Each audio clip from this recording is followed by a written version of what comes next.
Hello students, welcome to our YouTube channel home study by Govind sir. आज हम trigonometry के एक स्पेसिफिक कॉन्सेप्ट को स्टार्ट करने जा रहे हैं और वो है maxima and minima. Maxima and minima से एग्जाम में क्वेश्चन पूछे जाते हैं और एग्जाम में पूछे जाने वाले क्वेश्चंस डिफरेंट टाइप के हो सकते हैं। जैसे सिंगल ट्रिग्नोमेट्रिकल टर्म की मिनिमम या मैक्सिमम वैल्यू कितनी होती है, ये पूछा जा सकता है। एक से ज्यादा टर्म्स को एक साथ यूटिलाइज करते हुए फंक्शन जो बनेगा उस फंक्शन की मिनिमम या मैक्सिमम वैल्यू कितनी हो सकती है, ये आपसे पूछा जा सकता है। तो इस तरह से दो तीन टाइप के हमारे क्वेश्चंस बनते हैं।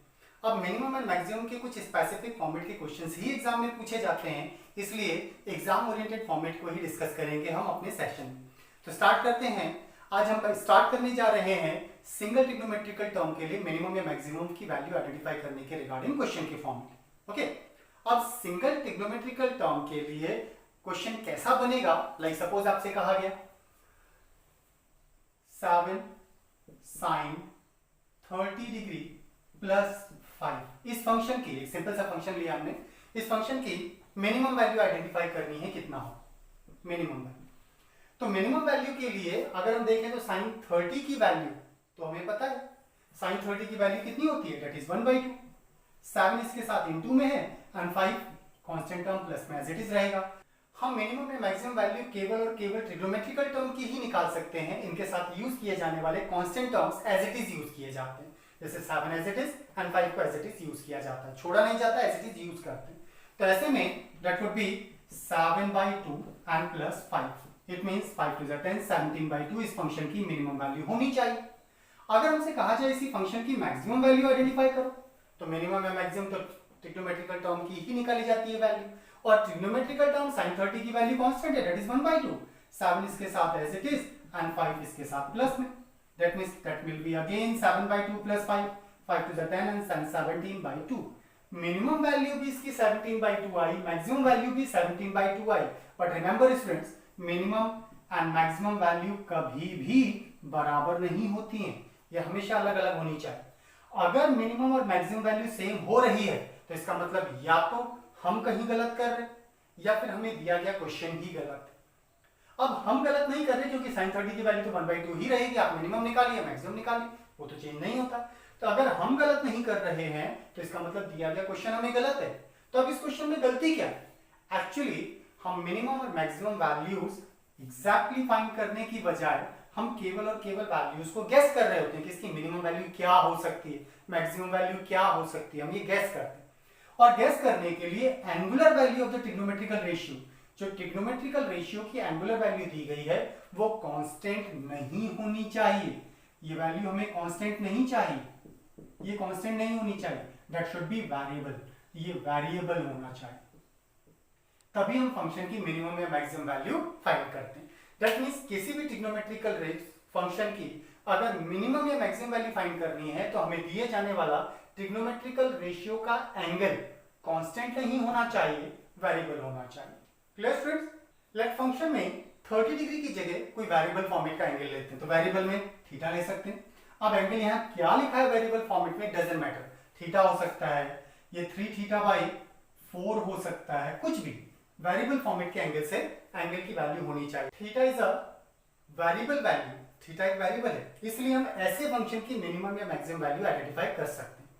अब सिंगल ट्रिग्नोमेट्रिकल टर्म की कभी भी मिनिमम या मैक्सिमम वैल्यू अगर आइडेंटिफाई करनी हो तो फिर हमें कुछ स्पेसिफिक कॉन्सेप्ट याद होने चाहिए, तभी हम फंक्शन की मिनिमम और मैक्सिमम वैल्यूज को आसानी से फाइंड कर सकते हैं। अब वो क्या बातें हैं, चलिए उनको डिस्कस करते हैं।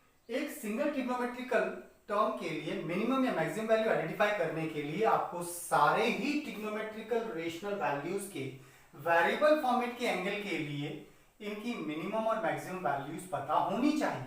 तो सारे ट्रिग्नोमेट्रिकल रेशियोज की अपनी अपनी मिनिमम और मैक्सिमम वैल्यूज हैं जो आपको याद होनी चाहिए। ऐसे में साइन की मिनिमम वैल्यू की अगर बात करें तो साइन की मिनिमम वैल्यू -1, जबकि साइन की मैक्सिमम वैल्यू होती है +1। इट मीन साइन -1 से +1 के बीच में लाई करता है। ठीक है, ऐसे कॉस की बात करें तो कॉस की वैल्यू भी -1 और +1 के बीच में लाई करती है। tan की अगर हम बात करें, इस स्टेज पर साइन कॉस की इन मिनिमम और मैक्सिमम वैल्यूज के रिगार्डिंग एक स्पेसिफिक टाइप का क्वेश्चन एग्जाम में बनता है, और वो क्वेश्चन है जिसमें आपको ट्रिग्नोमेट्रिकल रेशियोज की डिफरेंट वैल्यूज दे करके पूछा जा सकता है कि ये इस फंक्शन के लिए जेन्युइन वैल्यू है या नहीं, मतलब ये पॉसिबल वैल्यू है या नहीं। जैसे सपोज आपसे कहा गया साइन कॉस की सपोज आपको ये 4 वैल्यूज दी गई और पूछा जाए कि इनमें से बताओ कौन सी साइन कॉस की वैलिड वैल्यू है या कौन सी वैलिड वैल्यू नहीं है, एक सही वैल्यू हो सकती है या नहीं हो सकती है, आपसे पूछा जा सकता है। हमने कहा कि साइन और कॉस दोनों के लिए ही जो वैल्यूज हो -1 और +1 के बीच में लाई करती है। तो जो वैल्यू -1 और +1 की रेंज के बाहर होगी वो वैल्यू साइन कॉस की वैल्यू हो ही नहीं सकती। ऐसे केस में अगर हम यहाँ देखें 7/3 डिनोमिनेटर छोटा है, डिनोमिनेटर छोटा होने का मतलब ये है कि ये वैल्यू 1 से बड़ी हो गई, और अगर ये 1 से बड़ी है तो इसका मतलब साइन की वैल्यू पॉसिबल नहीं है, क्योंकि साइन की वैल्यू -1 और +1 के बीच में लाई करती है। इसका मतलब ये साइन की जेन्युइन वैल्यू नहीं है। ऐसे कॉस की बात करें तो 7/3 1 से बड़ी वैल्यू है, लेकिन माइनस है तो दैट मींस -1 से छोटी हो गई, तो ये भी पॉसिबल नहीं। यहाँ देखिए 3/5 साइन के लिए पूछा गया, सॉरी 3/7, और 3/7 की वैल्यू की अगर हम बात करें तो ये -1 और +1 के बीच की वैल्यू है, इसका मतलब ये साइन कॉस की जेन्युइन वैल्यू। ऐसे ही 3/7 -1 और +1 के बीच में है, दैट मींस ये भी जेन्युइन वैल्यू। तो ये दोनों वैल्यूज हो सकती हैं, लेकिन ये दोनों साइन कॉस की वैल्यू नहीं हो सकती। नाउ रेंज के अकॉर्डिंग अगर हम tan की बात करें तो tan की वैल्यू -∞ से +∞ के बीच में लाई करती है। सेम यही रेंज कॉट की भी है, -∞ to +∞। That is it means tan cot की वैल्यू -∞ से +∞ के बीच में लाई करती है। जब tan कॉट की वैल्यू -∞ से +∞ के बीच में लाई करती है, इंक्लूडिंग इनफाइनाइट वैल्यू, तो फिर tan कॉट की वैल्यू तो कुछ भी हो सकती है। इसलिए tan कॉट के लिए ऐसा कोई क्वेश्चन नहीं बनता जो साइन कॉस में एक वैलिड वैल्यू के रिगार्डिंग बना था। आगे बढ़ते हैं, sec एंड cosec की बात करते हैं। sec की वैल्यू की रेंज होती है -∞ टू -1 एंड देन +1 से +∞ के बीच में लाई करती है, ये sec की रेंज है। सेम यही रेंज cosec की भी होती है, -∞ टू -1 एंड देन +1 टू +∞। ये sec एंड cosec की रेंज है। आप ध्यान दें तो sin cos, tan cot and sec cosec बिल्कुल आइडेंटिकल रेंजेस हैं। ओके, sec cosec के लिए अगर हम बात करें तो -∞ से -1 तक एंड देन 1 से इनफाइनाइट तक। इसका क्या मतलब, अगर हम नंबर लाइन के अकॉर्डिंग बात करें तो नंबर लाइन पर 0, -1, -∞, +1 and +∞, that's the number line. हमने कहा कि sec और cosec दोनों के लिए -∞ से -1 के बीच में, तो -∞ से -1 के बीच में sec की वैल्यू होती है। और इधर अगर हम बात करें तो 1 टू इनफाइनाइट ये भी sec की वैल्यू होती है। ओके, दैट मींस -1 से +1 के बीच में sec और cosec की वैल्यूज नहीं होती हैं, इसका मतलब ये है। तो दैट मींस sec और cosec की वैल्यू -1 और +1 के बीच में नहीं होती, और जब -1 +1 के बीच में sec cosec की वैल्यू होती ही नहीं है तो यहाँ भी एक जेन्युइन क्वेश्चन बनता है, ये बताओ इनमें से कौन सी वैल्यू sec की वैल्यू है, कौन सी नहीं। तो जो वैल्यू -1 और +1 के बीच में होगी वो sec cosec की वैल्यू हो ही नहीं सकती, क्योंकि इस रेंज में sec cosec की वैल्यू लाई नहीं करती। Clear friends? Now single trigonometrical function की मिनिमम और मैक्सिमम वैल्यूज को आइडेंटिफाई करने के लिए आपको इन सारे ट्रिग्नोमेट्रिकल रेशियोज के लिए मिनिमम और मैक्सिमम की वैल्यूज याद रखनी होंगी। साइन कॉस की minimum value -1 and maximum value +1, tan cot की minimum value -∞ and maximum value +∞, sec cosec की minimum value -∞ to -1 and maximum value 1 to infinite के बीच में होती है। अब ऐसे में अगर आप ध्यान दें तो मिनिमम वैल्यूज के अकॉर्डिंग अगर हम बात करें तो साइन कॉस दोनों के लिए minimum values -1, tan cot sec cosec की सबसे छोटी वैल्यू -∞ हो जाएगी, इसका मतलब tan cot sec cosec की सबसे छोटी वैल्यू मिनिमम वैल्यू -∞ होती है। ठीक ऐसे अगर हम मैक्सिमम वैल्यू की बात करें तो साइन कॉस की मैक्सिमम वैल्यू +1 है, जबकि tan cot sec cosec की मैक्सिमम वैल्यू +∞ हो जाती है। ओके, इनकी मैक्सिमम वैल्यू इनफाइनाइट। अब साइन कॉस को छोड़कर बाकी सारे ट्रिग्नोमेट्रिकल रेशियोज की मिनिमम वैल्यू -∞, जबकि मैक्सिमम वैल्यू +∞ हो जाती है। इसलिए साइन कॉस को छोड़कर tan cot sec cosec के लिए सिंगल ट्रिग्नोमेट्रिकल टर्म का कोई भी क्वेश्चन मिनिमम मैक्सिमम के लिए नहीं पूछा जाता है, क्योंकि अगर पूछा जाए तो मिनिमम वैल्यू -∞ और मैक्सिमम वैल्यू +∞ हो जाती है। फॉर एग्जांपल एक क्वेश्चन लेते हैं, 3 tan 2θ/5 -4, इस फंक्शन की minimum and maximum value identify करनी। अगर हम मिनिमम वैल्यू या मैक्सिमम कोई भी आइडेंटिफाई कर रहे हैं तो हम केवल और केवल ट्रिग्नोमेट्रिकल टर्म की ही मिनिमम और मैक्सिमम वैल्यू आइडेंटिफाई करते हैं, और ट्रिग्नोमेट्रिकल टर्म के साथ दिया जाने वाला एंगल जब वेरिएबल फॉर्मेट का होगा तभी हम फंक्शन की मिनिमम और मैक्सिमम वैल्यू आइडेंटिफाई कर सकते हैं। तो ऐसे केस में tan के साथ दिया जाने वाला एंगल वेरिएबल है, दैट मींस इस फंक्शन की मिनिमम एंड मैक्सिमम वैल्यू बताई जा सकती है। अब tan फॉर्मेट के वेरिएबल फॉर्मेट के एंगल के लिए minimum value minus infinite, it means इसकी minimum value minus infinite, 3 constant term multiply and 4 minus.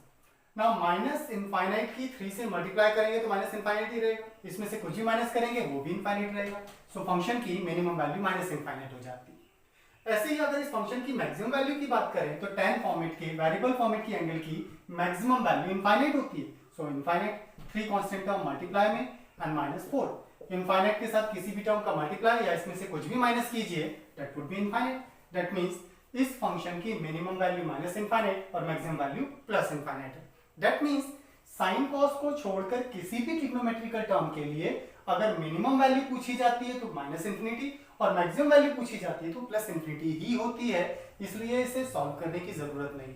That's why tan, cot, sec, cosec के लिए सिंगल ट्रिग्नोमेट्रिकल टर्म का कोई क्वेश्चन मिनिमम और मैक्सिमम के लिए नहीं पूछा जाता है। Clear students? एक और एग्जांपल लेते हैं। लेट हमसे कहा गया 7 sin 3 थीटा अपॉन 5 प्लस 4 इस फंक्शन की मिनिमम और मैक्सिमम वैल्यू आइडेंटिफाई करो। तो अगर इस फंक्शन की मिनिमम वैल्यू आइडेंटिफाई करनी है तो साइन वेरिएबल फॉर्मेट की मिनिमम वैल्यू होती है -1, 7 इसके साथ इनटू में है एंड 4 इसके साथ प्लस में। सो -7 एंड +4 तो दैट वुड बी -3। इसी फंक्शन की अगर आपसे कहा जाता है मैक्सिमम वैल्यू आइडेंटिफाई करो तो साइन वेरिएबल फॉर्मेट के एंगल के लिए मैक्सिमम वैल्यू होती है +1, 7 इसके साथ इनटू में है एंड प्लस में 4 है। So that would be 7 1 7 + 4 11। That means इस फंक्शन के लिए minimum value -3 and maximum value 11 हो जाएगी। ये वो रेंज है जिसके बीच में इस फंक्शन की वैल्यू लाई करेगी। -3 भी हो सकती है और प्लस का 11 भी हो सकती है। चलिए फॉर एग्जांपल कुछ एग्जांपल्स लेते हैं। साइन फॉर्मेट की वैल्यू के लिए क्योंकि वेरिएबल फॉर्मेट का एंगल है इसलिए इस फंक्शन की minimum maximum value find out की जा सकती है। अगर इसकी मिनिमम वैल्यू आइडेंटिफाई करनी है तो साइन की वेरिएबल फॉर्मेट की मिनिमम वैल्यू -1, 3 इसके साथ इनटू में एंड -2 दैट इज -3 एंड -2 तो -5 हो जाएगा। इसकी मैक्सिमम वैल्यू अगर आइडेंटिफाई करनी हो तो साइन की मैक्सिमम वैल्यू +1 होती है, 3 इसके साथ इनटू में एंड -2, 3 - 2 इज 1। इस फंक्शन की अगर हम बात करें cos थीटा वेरिएबल फॉर्मेट का एंगल है तो cos की मिनिमम वैल्यू होती है -1, 4 इसके साथ इनटू में एंड -1 दैट इज -5। अगर हम इस फंक्शन की मैक्सिमम वैल्यू फाइंड करते हैं तो cos की वेरिएबल फॉर्मेट के एंगल के लिए मैक्सिमम वैल्यू होती है +1 दैट इज +1, 4 इनटू में एंड -1 दैट इज 3 हो जाएगा। क्लियर? ये जरूरी नहीं है कि प्लस माइनस में कोई वैल्यू दी जाए, सिंगल ट्रिग्नोमेट्रिकल टर्म भी हो सकता है लाइक दिस। अगर फंक्शन की मिनिमम वैल्यू आइडेंटिफाई करनी है तो cos की वेरिएबल फॉर्मेट के एंगल के लिए -1 मिनिमम वैल्यू 7 इनटू में so that would be -7।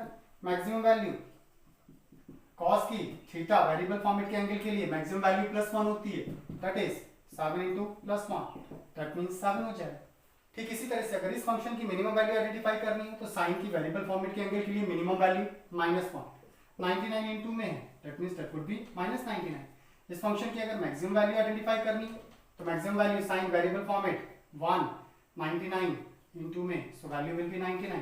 It means इस फंक्शन की मैक्सिमम वैल्यू 99 हो जाएगी। इस तरह से फंक्शन हमें साइन कॉस के रिगार्डिंग ही मिनिमम और मैक्सिमम का क्वेश्चन पूछा जाएगा सिंगल ट्रिग्नोमेट्रिकल टर्म के लिए।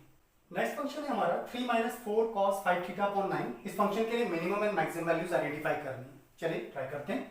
मिनिमम, रिमेंबर स्टूडेंट्स, मिनिमम का मतलब कम से कम, छोटे से छोटा, मैक्सिमम होता है बड़े से बड़ा।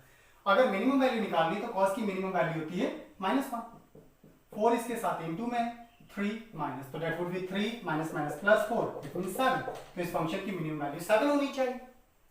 इसी फंक्शन की अगर हम मैक्सिमम वैल्यू आइडेंटिफाई करते हैं तो मैक्सिमम वैल्यू के लिए 3 - 4 constant terms, cos variable format angle के लिए मैक्सिमम वैल्यू +1 होती है so that would be 3 - 4 it means -1। तो फंक्शन की मिनिमम वैल्यू हमारे अकॉर्डिंग 7 और मैक्सिमम वैल्यू -1 आ रही है, लेकिन ये तो गलत है। मिनिमम का मतलब छोटा होना चाहिए तो बड़ा हो गया और मैक्सिमम बड़ा होना चाहिए तो ये छोटा हो गया, उल्टी हो गई वैल्यूज, रिवर्स वैल्यूज हो गई। एग्जाम में एक्चुअली हमसे दोनों में से कोई एक वैल्यू ही फाइंड करने के लिए कहा जाता है, तो हम दोनों वैल्यूज फाइंड करके तब तो बता सकते हैं कि ये मिनिमम और ये मैक्सिमम, लेकिन सिंगल वैल्यू के लिए जो भी आंसर आएगा हम उसे टिक करके आगे बढ़ जाएंगे तो गलत हो जाएगा। तो रिमेंबर, जब भी ट्रिग्नोमेट्रिकल रेशियो माइनस साइन के बाद होगा तो मिनिमम और मैक्सिमम वैल्यूज आइडेंटिफाई करते समय वैल्यूज रिवर्स प्लेस की जाती है।